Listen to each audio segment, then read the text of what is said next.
Before we begin, don't forget to like and subscribe.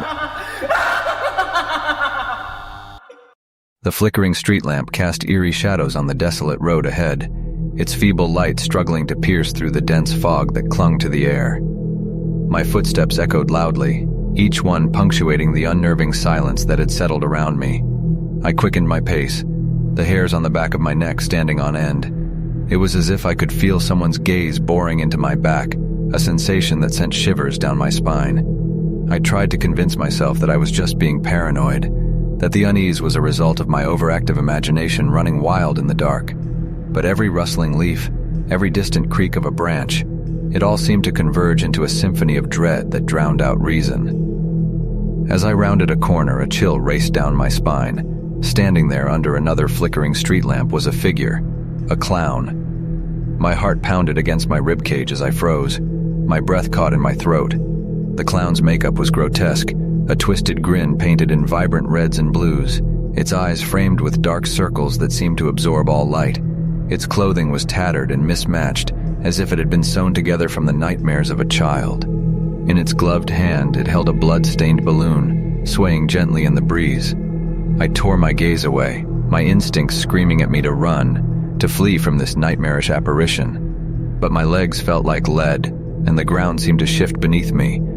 The clown's laughter, high-pitched and discordant, echoed through the air, a sound that seemed to come from all directions at once. I stumbled backward, my heart racing as I tried to put as much distance between myself and the clown as possible. But no matter how far I ran, the clown remained there, a persistent specter that haunted my every step. I could feel its eyes on me, its malevolent gaze searing into my soul. I turned down a narrow alleyway, hoping to lose the clown in the labyrinthine twists of the old town. My breath came in ragged gasps as I stumbled over debris and uneven pavement, my mind a blur of fear and panic. But as I turned a corner, I was met with a dead end. My heart sank as I realized the grim truth. I was trapped. The clown's laughter grew louder, echoing off the walls of the alley, closing in on me from all sides. I backed up against the wall, my chest heaving, my eyes wide with terror. The balloon in the clown's hand seemed to pulsate with a sickly light, casting a surreal glow on its nightmarish features. "Hello, little one," the clown's voice chimed, a melody of madness that sent chills down my spine. "Why run? Don't you want to play?"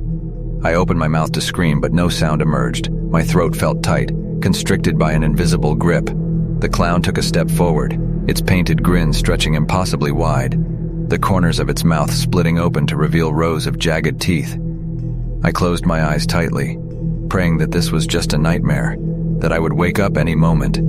But when I opened them, the clown was closer, its grotesque features inches from my own. The smell of decay and rot washed over me, making bile rise in my throat. Time seemed to stretch, the seconds dragging on like hours as the clown's laughter filled the air. I could feel its breath on my face, icy tendrils that sent shivers down my spine. My vision began to blur, darkness creeping in from the edges like a consuming tide. Just as I thought I couldn't take it any longer, a piercing wail shattered the air.